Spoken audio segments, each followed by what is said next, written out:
Parlons de la situation matrimoniale en anglais. Donc, on va commencer par être célibataire. Comment dit-on être célibataire en anglais? Ce qu'il ne faut pas dire, c'est to be a celibataire.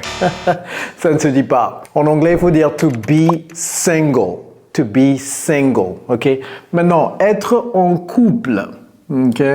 Être en couple, comment dit-on cela? C'est to be in a relationship. To be in a relationship. Donc, être en couple, vous pouvez avoir un copain, vous pouvez avoir une copine, vous pouvez être fiancé. Avoir un copain, c'est to have a boyfriend. Avoir une copine, to have a girlfriend. Être fiancé, c'est soit to have a fiancé, okay, le terme français utilisé en anglais, ou bien to be engaged. To be engaged, ok?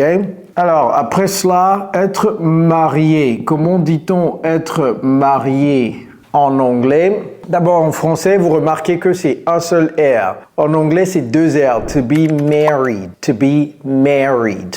Ensuite, c'est pas que après être marié, il faut être divorcé, mais c'est un état, une situation conjugale également.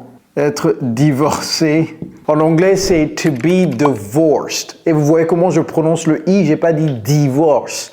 J'ai dit divorced. Divorced. OK? Et être veuf ou veuve, bien entendu. Donc, divorcé, je peux mettre E à la fin également. Marié, je peux mettre E à la fin. Veuf ou veuve. En anglais, to be a widow. To be a widow. All right, everybody, start using these words now. Let's go, Joe, your English coach. Take care, guys.